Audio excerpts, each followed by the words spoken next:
and I shall remove my glasses, which I don't need for vision's sake. I need them for Recording in progress. like blue light reduction.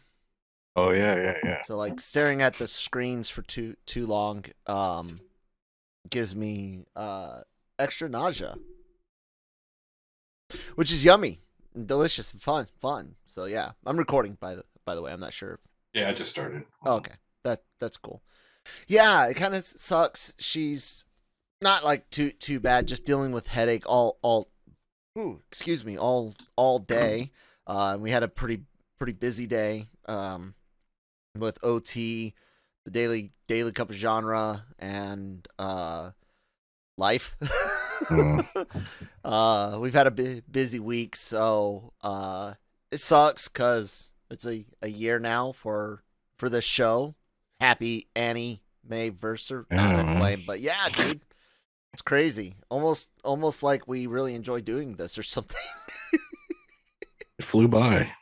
It did. Yeah, I didn't realize it until you texted me. Yeah, almost like how it flies by when I say welcome to the Anime-Versal Reviews podcast, everyone.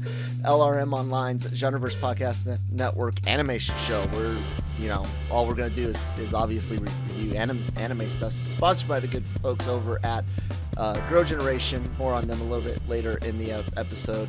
LRMonline.com, Genreverse.com are the websites. I have actually seen the pages, guys. They are being worked on. As proof, you can go by the at the Genreverse on Twitter and see the ridiculous amount of tweets the automated crap has been spitting out, and it's not. Some of them are on point, and some of them aren't. But we're working on it, and we hope to have that going in the next few weeks. The Genreverse podcast network is available wherever you get your podcast from, Spotify, Google, Apple, all that good stuff. Follow us if you're listening and you're not following or subscribed yet. And then of course we have the brand new Genreverse podcast on YouTube. So yes, subscribe there. Help us get our subscriber count up, that view count up, so we can keep giving you guys this shit for free. I'm Kyle Malone at the Kyle Malone on Twitter. Christine at Adorable Doom. She's not feeling well, dealing with headaches, like I said. But Brian is here, and Brian has a YouTube channel you guys should check out, PulpMythos. So yeah, dude, how's it going? Going, man. Late week, tired. Yeah. Just got off work. I hear you. I hear you. And you work with kids, so I do. Whew, man. Yeah. yeah. That's pretty much all you could say. Like we had just mentioned, dude, it's been a year. We started because of Dr. Stone and my insistence for God, what was it, about 6 months, that this was like the greatest anime Brian had never seen, and Yes. You watched it, and I even gave you a warning because I know those first 5 eps can be kind of slow, You kept saying that, and I was like, nah, it was. They're fine. It was good, yeah. But they can, like, now, like, sometimes I'll just go back and like watch episode 6 on for a few, like I sometimes I go all the way back. But yeah, we started this show to review the Stone Wars. Yeah. And here we are a year later, about to review how I think it should be pronounced as Sabikui, because U's are often silent, but not always, and my grammar in English is odd, so I'm not even gonna try. But yeah, Sabikui Bisco, which just gonna call the show Bisco. Bisco,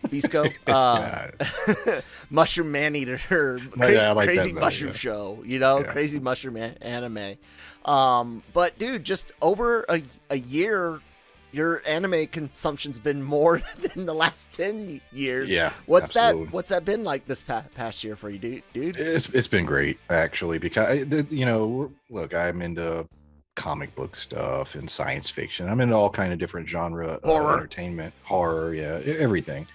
And the last year, really nothing, very little has come out that I've cared about, and so anime has become sort of that extra thing that's just like it's there, it's original. That's the big word, keyword, original. Just solid content, and yeah, I've enjoyed it. And we've revisited some old stuff that I had seen in the past. We've watched a lot of new stuff that I've never seen. A lot of great movies. Like rewatching Escaflowne, that was great. Dude, That brought back the memories. The new dub alone was just worth it. So yeah, it's been fun, man. Yeah. It's one of the. Not only do I look forward to the recordings, it's just sitting down and enjoying the anime. Yeah, that's a highlight of my weeks, honestly. That's awesome, man. And that's exactly what we get out of it as well. And I know some would consider my life glamorous, but if I have earned this lifestyle, trust me, I've paid for it in ways I wouldn't wish any but the worst kind to have to suffer for. But I have a lot more time to consume anime. I remember when I first kind of rediscovered things with Dr. Stone, getting into it, man. I just went on a tear of new stuff, old stuff. Christine and I started getting into the more risque stuff. Like it was insane the amount of shit I was just consuming. Some of it literally shit, but it's been a lot of fun. Christine's gotten a really big kick out of it and gotten to explore new genres. I mean, Miyako-chan was a huge just sleeper thing on us that Christine just suggested, and wow, was it not just a top-notch pick, just like you and Megalobox. And I'm not one to go towards sports anime, which is great because it's not really a sports anime. Yeah.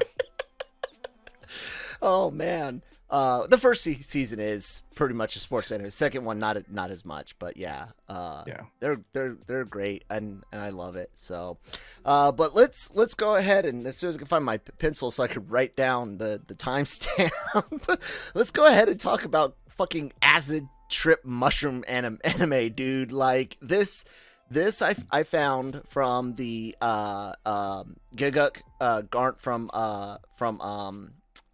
the Trash Taste podcast and stuff, as well as his own channel, Anime Zone used to be called back in the day. He was doing a reaction to 2022 winter trailers, and I saw him react to this, and I was like, wait, what the fuck did I just see? So I went and watched the trailer myself, and I again had to say, what the fuck did I just see? And I sent it to you, and I was like, yeah, and you were like, yeah. So kind of initial reaction, man, to that trailer, and then this episode, the 800,000 yen, man. Yeah, the trailer is insane. I mean, it's a great anime trailer, and as far as this episode, a little slow up front, but a lot. They're having to build a world for you, and that last 5 minutes, you're just like, what? Like, it's crazy. Have they dubbed it yet, Rust Punk? Because I watching it, I was like, it's good. It has sort of that cyberpunk vibe, but it's all the Rust stuff. So I was like, is this Rust Punk? Maybe. I don't know. I just thought that'd be that could be the thing. Could be the thing. Yeah. Yeah. I'm not sure. I don't know. No, man. It's a trip and a half from the trailer to the way this thing opens up. Though Christine and I are watching it, and she goes, when the explosion happens, she's like, what the fuck was that? I was like, Akira. Same thought. 100%. Yeah. I was like, they're back. Yeah. And then we noticed what I'm guessing is that statue thing that you see in the trailer. We noticed something kind of come up through the smoke in the middle of the explosion, and when it kind of zooms, there is a figure of something there. I think it's probably that thing, but who knows? One thing you guys might have noticed for Brian and I and Christine, if you're new, thank you for being here. But we will read manga. Brian's got a collection of manga. I've got but these shows that we find, we're not coming at them from having read the mangas, and I was going to continuing on to different words. Anyways, haven't read the manga, and we go into these, kind of blind in a way of not just preserving surprise, but kind of keeping this from feeling more like work. I guess you could say. Also, I don't want to. For me, also, I don't want to. It'll taint my opinion. Whether I say, oh, the manga's better or vice versa. So I want to sort of approach the anime from just watching the anime and see how I feel. Now, when they're finished, obviously I can go back. Or if they cancel it. Exactly. If it's not going to get... We were all like, if Miyako-chan does not get a seat, that's buying it, reading it. Yeah, 100%. Dude, so getting into the actual anime itself, man, just kind of... What'd you think of the fucking art and the flow of it? And what's it reminding you a lot of? Well, aesthetically, when I mentioned, the cyberpunk idea, or rust punk, as I'm dubbing it, if it hasn't been already, it should be. There's some imagery, especially in the trailer, and even in this, almost a Final Fantasy VII. I was getting some little vibes of that. The sort of the overarching, the animation I love. Really cool animation. When the action hits, it's really intense and wild. A lot of cool visuals, like the governor's henchmen having the rabbit heads or whatever the hell. Yeah, man. Just wild stuff. But one of the things I'm really excited about is the fact that there is somewhat of a time constraint. Like, people are getting sick, right? And this rust poisoning or whatever the hell is happening. So they're trying to find a way to help that. So in other words, there is Dr. Stone, there was sort of a time limit on, they were worried about, if you haven't watched Dr. Stone, but the enemy destroying something. I'll just say that. But in this, like, people will die if they don't figure it out. So that's going to be interesting to see how that affects the storyline and how, desperation will set in. Yeah, the setting is really, really unique, and kind of one of the things that I like, because and I'm hoping that it continues to be a bit different, but post-apocalyptic worlds, they can be kind of, I don't know, bland and stale, and this feels like a relatively recent post-apocalyptic world. And I mean relatively recent, we're not looking at hundreds of years or anything like that, not that we can tell it, at least. And the idea of this country, and we don't know what else is going on in the world, and we don't know how deep this will go. But you start even wondering, like, wonder what happened to America, to Australia. What's China doing in this world? But I kind of like how, even though it's all thrown around timeline wise, I'm pretty sure we're looking at a fairly decent amount of time between that gate and the city. And that too. But I kind of like the way it was laid out, but it was so nuts, like, I don't know how to explain how crazy it was to the originality watch is what I love. Like, they could have taken the lazy route, and like you said, a sort of a post-apocalyptic type, and there's a desert and everything.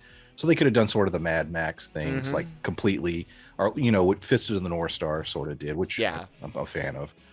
But they didn't. Like I said, a lot of the imagery, and especially the stuff with the mushrooms and everything, it's wild. And so they took a concept, sort of this apocalyptic thing. We got the desert and everything. They're applying this sort of weird rust thing to it, and these mushrooms, and now you have something that's new. And that's the thing. I was praising anime earlier for. That you can give them a concept that's been done a million times, and they're going to find a way to do it in a way you've never seen done before.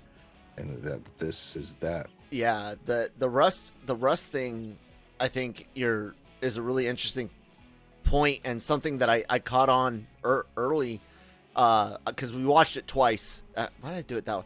We watched it twice. God, Kyle. Every time I have to show, like, count fingers, I'm aware of what I'm doing because of the damn Inglourious Bastards scene and you and I both spent time in Germany, had German friends and all that, and grew up seeing this almost as much as you see this or see that. But anyways, that's neither here or there. The rusting is something that isn't just you're trying to hide from. It's there.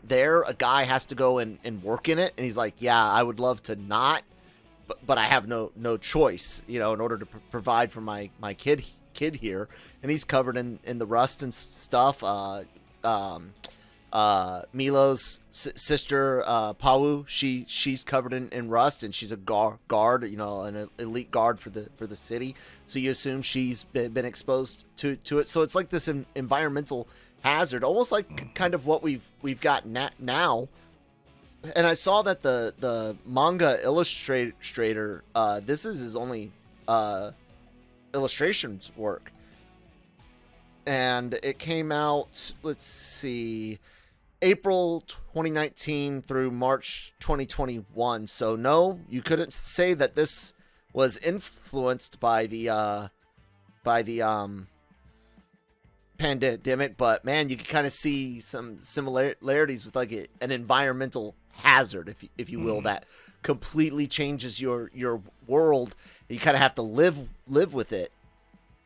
It's kind of weird. Yeah.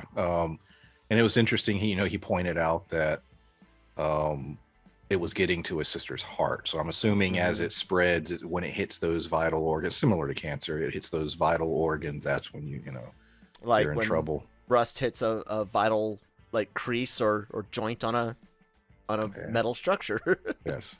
Interesting. So, yeah, you know what? This will be a good chance for us to take a quick word from our sponsors over at Grow Generation.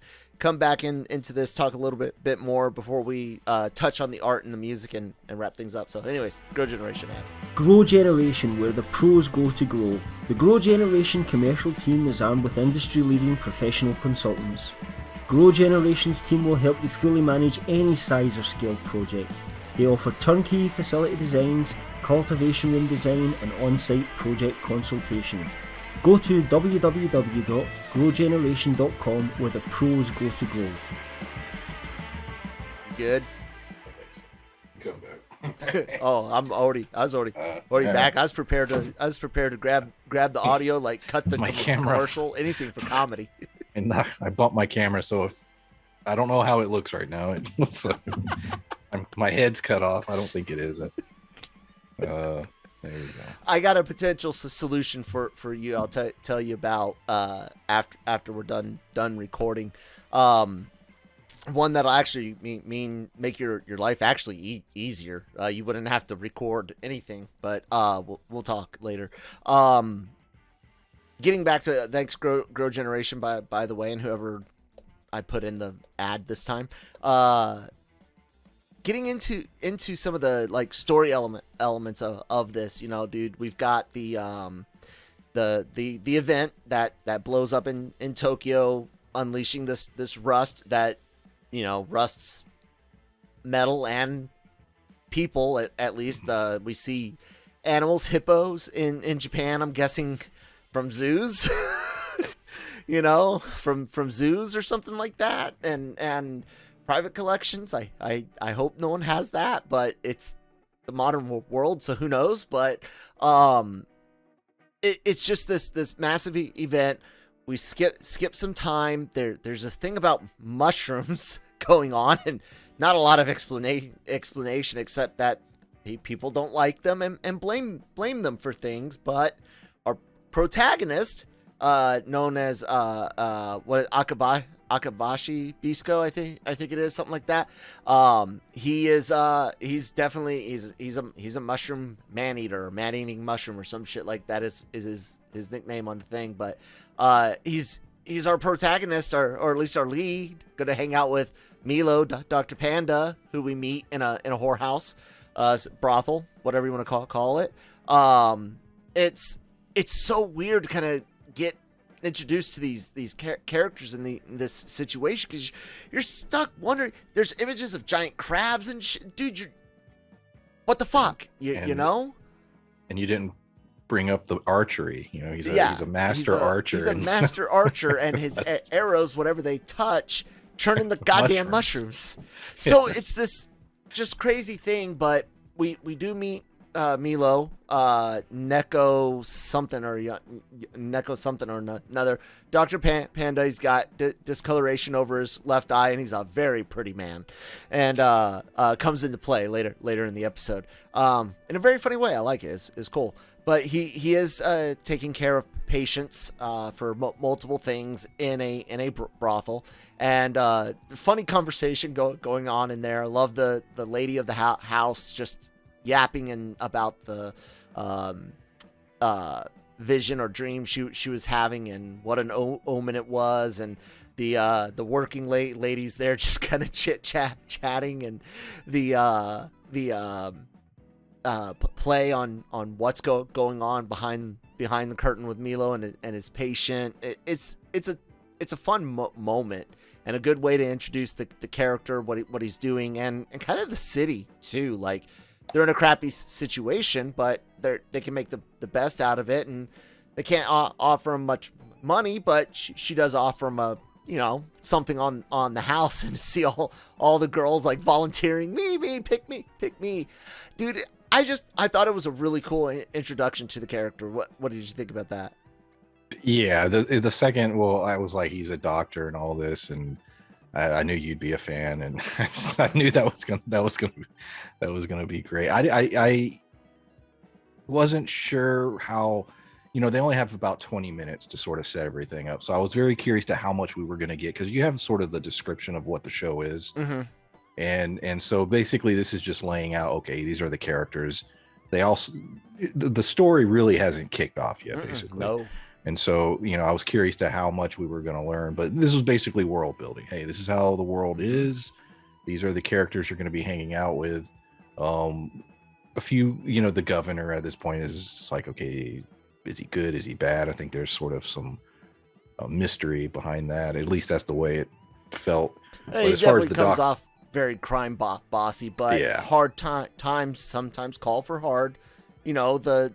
Sometimes the ends do justify the means, but we'll find out. But the doctor character, he was fine. Like, good introduction. I like the governor's henchman. Yes. Not only does it bring things about like Umbrella Academy to mind because of the masks themselves, but kind of the city, and you claim rust punk. Steampunk. I almost kind of got some Rapture vibes. They also had some masks with rabbit ears and some twisted stuff, but the idea of a crooked businessman in this city that's walled off from other places, people with true good intentions, like the little sister's doctor in the BioShock game. So not a lot of similarities, but just enough, like I said, including the steampunk rust punk type things that you saw here. Like, I guess something that kind of caught my attention. The governor's discussion with Milo kind of gets interrupted, and he's trying to synthesize drugs from mushrooms, which is why the two characters are gonna meet. But the fight, dude, like the actual archery and movement, the music and all that, it was really cool, really fun, and still really fucking crazy. And like, dude, I'm thrown for a loop with the giant snail fungus looking thing on the airplane, and then jumping, and like, God, it's fucking nuts. Yeah, because it's like a world that's familiar but not. Like you said, there's enough in it that's bizarre that you're just like, what is this and why? So yeah. Is there anything that you didn't care for, man? Like, it's too early for us to be like, oh, this is a masterpiece. If there's not a lot of substantive stuff as far as story to really get into, or even characters other than the doctor with the ladies night. That was cool. That was fun. His sister, you know, she's the guard and she's got the rust really bad. And she wants to go out and fight Bisco, and then Bisco himself, who shoots mushroom arrows. And I mean, there's going to have to be some penis jokes, and there was definitely what looked to be at least one phallic mushroom that was a little, not little, but, you know, it was shaped pretty penis-like, and I just, it's a crazy fucking show, dude. Like, where is this shit going to go, man? What? I don't know. No idea. Yeah. But was there anything you no didn't care for here? It's a little slow for the first half. I know it sort of needed to be, but I don't know. Maybe you're only getting one episode. And like I said, it's just, you know, it's not going to feel complete. Yeah. But I think if I had one complaint, when you get to the end of the episode, I still have no idea what's really happening. Mm-hmm. And so maybe, I don't know how they could have really fixed that. I'm sure it'll be rectified by the second episode, but it feels like, sorry, you were... No, yeah, like I said, this is one of those where you probably need 2 or 3 episodes for it to really get going. That's what I was going to say, is it seems like they're putting a lot of faith in just the, okay, and then bringing people back, because it's kind of bold. Like you said, they don't give you a lot. It's all imagery. Like, that's right now what kind of, that and the promise of giant crabs and cyclop monsters with big giant red eyes. I'm glad that wasn't in the episode, because because based on the trailer, you're 100% right. Based on the trailer, you that initially want to come back, just because you're like, well, I see how crazy it can get. Yep. I want to see that stuff. But yeah, as far as knowing what's going on, no, that you really sort of don't. The only thing I can kind of gather is likely that the mushrooms probably have potential for a lot of good. There was that lady, or maybe it was a lady, I'm not sure, talking about embracing the rust, embrace death, and stuff like that. And some people are afraid of mushrooms. The mushroom dealer at the restaurant is talking about the mushrooms. You know, tasting mushrooms is like a tasting heaven before you die, and so I'm guessing they're probably going to be helpful in some way. Where it goes from there and how helpful, I don't know. I mean, rust, navel jelly, like, isn't that what our dads used to use on like cars and the lawnmower? I think that's what it was called, to help get rid of rust. And then you gotta actually sand that shit out. Yeah, dude. Art. This is an interesting show, and along with it, some interesting art. Like I said, everything from what looked to be like a snail on the front of that plane, didn't it, yes, Brian? That's exactly what I was thinking. Yeah. I was like, a snail? What the fuck? That was a question I had, and they don't answer it. No, and giant crabs. Is this a world in which large creatures Kaiju? Existed, or is this a world that, because of the event, now we have large creatures? Because there's all kind of giant dogs and all kind of shit just hanging out, and that was a thought I had too. I was like, huh. And the hippos. It's got to be zoos. It's zoos, right, bro?